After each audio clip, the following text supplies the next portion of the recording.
Et en cela, je pense qu'elle peut donner des leçons. Parce qu'elle fut de façon très régulière, d'abord dans la proximité de Bron, de la ville de Bron. Elle a été au Conseil général lorsqu'il existait encore et que la métropole n'était pas créée. Elle est vice-présidente, d'ailleurs toujours à la métropole. Elle Non, plus, puisque j'ai dû démissionner au 1er janvier 2017. Pardonnez-moi, Annie Guillemot. Elle a été présidente du Citral, vous savez, ceux qui jouent au chef de gare aussi. Mais elle est surtout sénatrice du Rhône, donc elle a un grand mandat national. Elle est sénatrice, vous m'arrêterez Annie si je me trompe, depuis 4 ans. Oui. Et vous avez succédé à Christiane de Montès, qui elle a pris sa retraite. Oui, elle n'a pas souhaité se représenter. Vous êtes secrétaire national du Sénat et je le disais, vous avez monté petit à petit avec beaucoup de régularité, beaucoup de discrétion, mais beaucoup d'efficacité, tous ces échelons qui vous permettent d'avoir une vision, on va dire, de la politique très pragmatique. Vous êtes au PS et ma première question, ça existe toujours, Annie Guillemot, le PS? Bien sûr que ça existe toujours. D'ailleurs, je suis aussi au bureau national du Parti socialiste.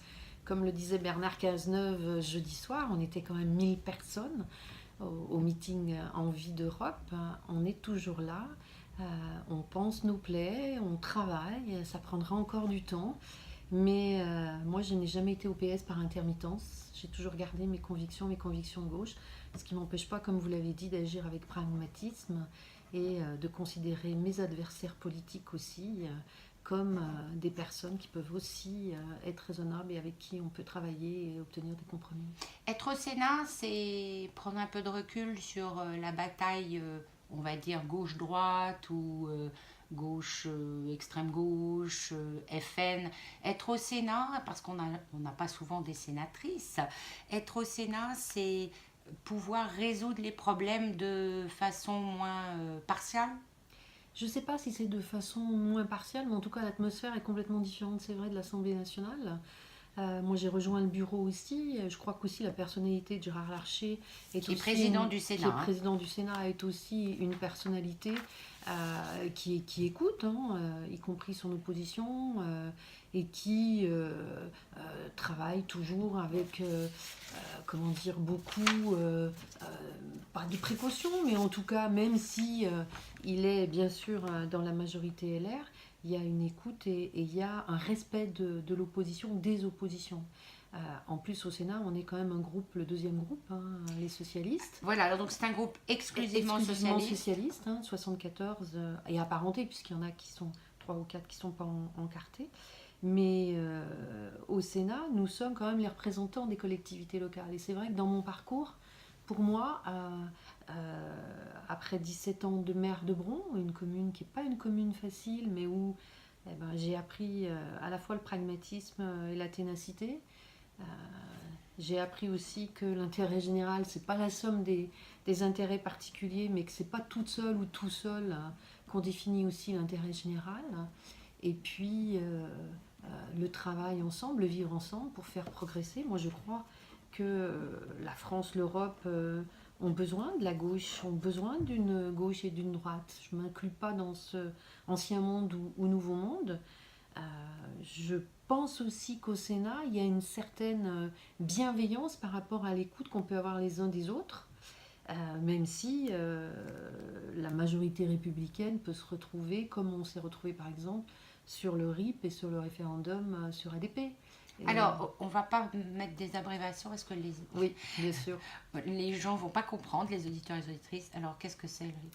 Le RIP, donc, c'est le référendum d'initiative partagée que nous avons fait éclore un peu au Sénat avec nos camarades députés socialistes. Et là, se sont ralliés 189 parlementaires, de droite comme de gauche, pour contester la privatisation des aéroports de Paris et considérer que Aéroports de Paris est vraiment un service national pour les Français. Alors, Aéroport de Paris, mais Saint-Exupéry? Alors, Saint-Exupéry est déjà privatisé. Ouais.